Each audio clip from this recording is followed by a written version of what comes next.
Hey guys, I'm back again. I'm not doing the video I was planning to do at this point. Still waiting for a couple things in the mail. I guess they're going to show up Monday, so I'll try and get to that video later. So I guess I'm going to do what's going to end up being a two-part video on my quote-unquote nasty, disturbing, whatever sort of movies, whatever you want to call it. This first one will be sort of the maybe tamer stuff that maybe some people don't think fit in this kind of a video, but I think they all should be included for various reasons, and I got quite a few to get through. The second video will be a bit more of the more nasty stuff, I guess. But here's part one, and I'll get going. The first film is the only one I haven't watched. This is a computer animated film from Unearthed called Where the Dead Go to Die. I've heard there's a lot of,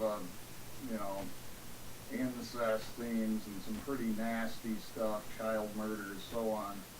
So, it's supposed to be pretty nasty. I have not watched it yet.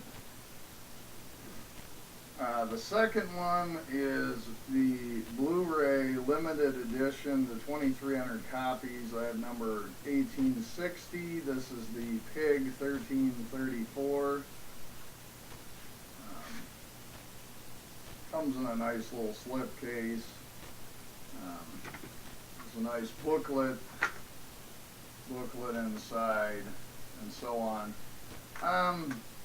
Not the most gory, kind of more disturbing. For fans of, I would say, Begotten or maybe Eraserhead, that sort of thing.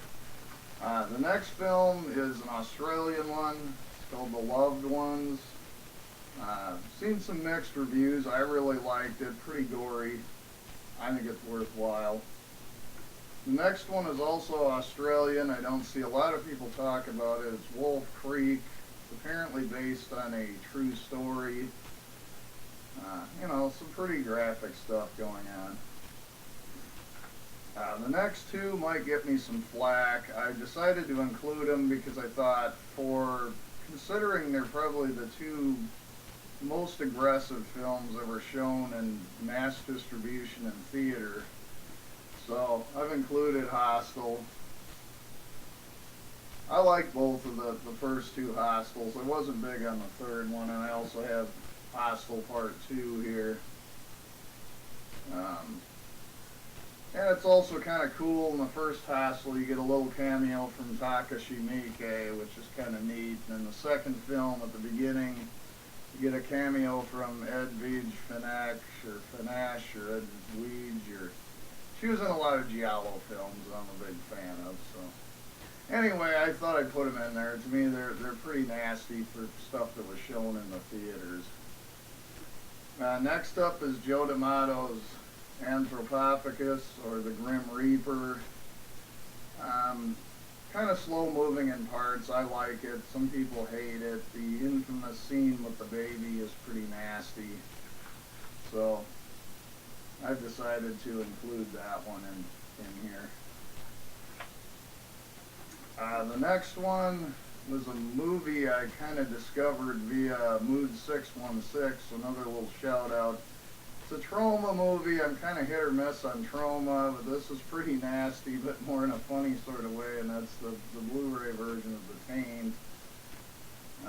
All I can say is a lot of exploding penises in this one. The next one, kind of a crappy movie, to be honest. I wasn't a big fan, but there is a little bit of gore at the end that at the time the movie was made was really controversial, and that's Snuff. Overall, not exactly a great film, but the next one, it's a classic. Everybody knows this. It's the original Faces of Death. It's the only one I have. Some of it's real, some of it was staged. Everybody knows the story on this. But anyway, that's Faces of Death. The next one is more just because it's really weird. It's Entrails of a Beautiful Woman. It's an Asian film. It's more strange. This is a Synapse release. So that's that. The next one is Sick Girl. Pretty gory, pretty violent. Really thought it was a lot of fun, so I'd recommend that. The next one, kind of a classic. It's Wes Craven's Last House on the Left. This is the original film. I don't have the remake. You know, what can I say? Most people have seen it. For its time, it was a pretty nasty film. The next two are, to me, what I call sort of the Italian love letters to Last House on the Left. The first, The Blue Underground, is the Night Train Murders. Similar rape revenge kind of feel, except most of this takes place on a train, go figure. So there's that. The next one I don't see a lot of people talk about, and that's Ruggero Deodato's House on the Edge of the Park. In fact, it actually stars David Hess, who plays a role very similar to Krug from Last House on the Left. But, you know, it's pretty sleazy. It's got some nasty parts in it. I thought it was worth adding to this collection. And the last two I have, the one is, I think it's the second film, don't quote me on it, by Olaf Hittenbach, German kind of splatter gore director. That's The Burning Moon. This is the Intervision release. You know, really gory. It's got several short films. Kind of cheesy in a lot of ways, and like most Olaf films, the stories are kind of the acting's kind of but you watch his films for the gore. So there's that one.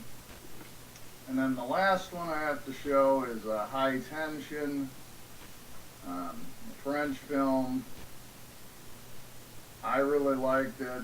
I believe it's actually known as, you know, Switchblade Romance, something like that in the United Kingdom. But anyway, you know, got some disturbing parts. The beginning of the film I actually thought was pretty tense. But anyway, I really enjoyed it. But anyway, this is going to be the first part of my nasty, gory sort of film. So I'm going to try and get part 2 up. Maybe tomorrow night. Don't hold me to it. But anyway, that's the first part, guys. And you know, again, thanks a lot. Anybody that watches it, you know, comment, you know, whatever, you know, stop by and take a look. You know, thanks a lot. But anyway, this has been Jason again, signing out, and I'll catch you guys later. Goodbye.